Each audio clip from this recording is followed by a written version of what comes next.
Yesterday, I had a great day wandering the streets of Miami in this gorgeous city. But then last night, I had this nightmare where I was being held captive in a room, and my captor was this terrifying sunburnt man. I escaped, and then I locked the door, and then he busted through, and then I woke up in a cold sweat. So your dream, at least the manifest content with the guy that is sunburned, is that it has something to do with temperature and heat. But the reality is we got a lot of anxieties, and some of our anxieties do get funneled into simply climate. What we know is coming is sea level rise. 3 feet, 6 feet, 12 feet. You forgot 15, maybe 30. Maybe 30.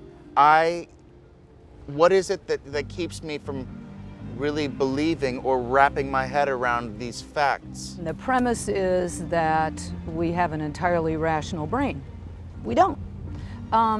People don't believe it because they don't want to.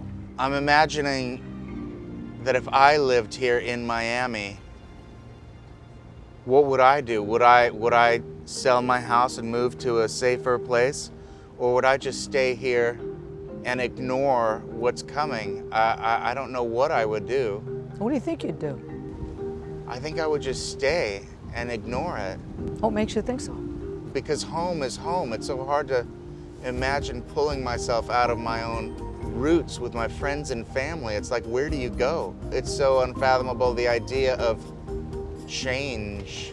See, now you're again putting your finger on something really important, is that when you are asked to feel anxious about something, you just kind of don't do anything. You're really not sure. Do you think those are coconuts up there? What do you think they are? They're so green. They would have to be like baby coconuts, but they're really big, so they're not babies. What got you involved in the climate issue? I want to believe that we're here forever. We're here till the end of time. As long as the universe exists, humans shall exist. But then when I hear the facts about our situation. Let me pull out the theme, which is that you are saying you personally feel extremely vulnerable.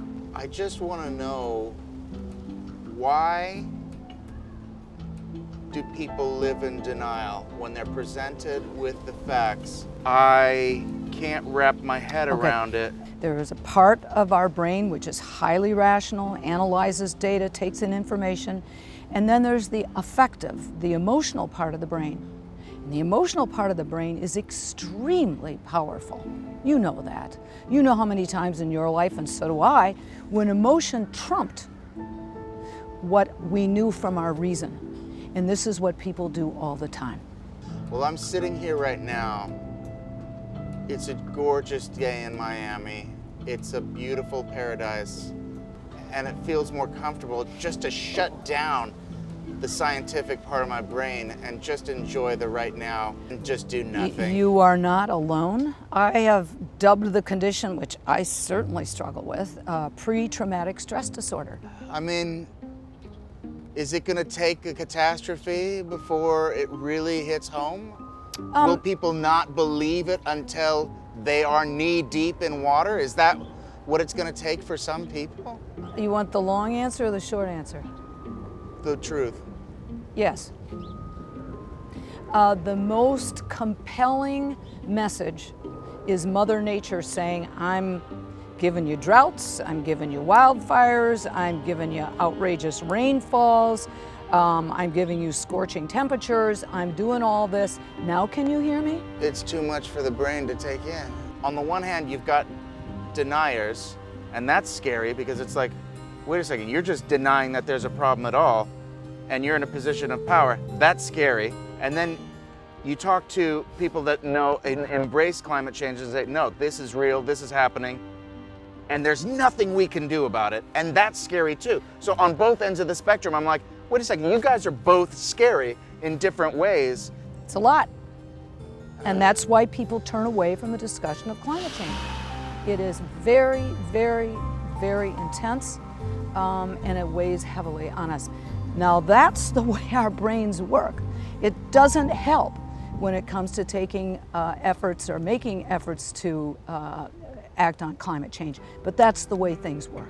Okay, now I feel strong enough. I want to, just for a minute, meditate silently to find the first time that I started thinking about Well, I will do the same. about climate change. By the way, meditation is an excellent way for us to restore the sense of peace in a very, very traumatizing world.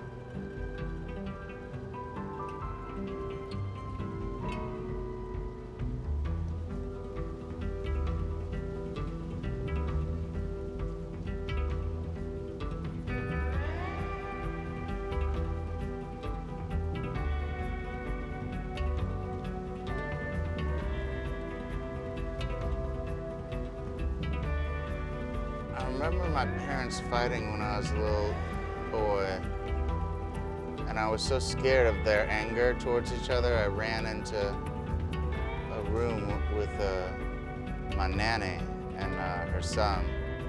We just hid in there for a while. Okay, that has nothing to do with climate change. Oh, but I don't think that's true. That's just what came up. I don't Yeah. know why, but that sense Well, of, we'll try to of think. fear and danger and, Yes. and instability. Right. That nobody's home to take care of me. Nobody's here to keep the place peaceful. Nobody can assure us of our safety. But you know what's really hopeful is Schwarzenegger. Yes. Yeah. Schwarzenegger, Republican, big on climate change solutions. Those people that are from a group of deniers can be like the most influential. Absolutely. Because they'll listen to him. Help us, Schwartzy. You're our only hope. Well, he's not the only hope. He's Right, one but of I mean, them. he's like one of the main He's one of hopes. them, and he is. I just wanted he's to a say gold that. mine. I know you wanted me 'Cause to I was hear thinking, that 'cause Star because Wars what and you then- are doing is you're trying to reinforce his behaviors, which is absolutely what we're looking for. Do you know what I'm really doing? I'm trying to avoid the stark reality with humor. Sure. That's when I crack wise, when the jokes come in, when it gets too heavy. You know what? You're lucky that you can still.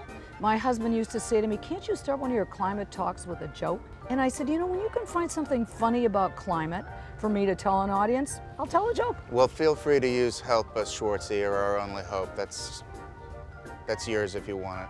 Thanks. I'll consider it. Doctor, I have to thank you. This has been an incredibly therapeutic, informative experience for me, and I feel so much better, like a weight has dropped from my shoulders, and I just have to shake your hand and appreciate you.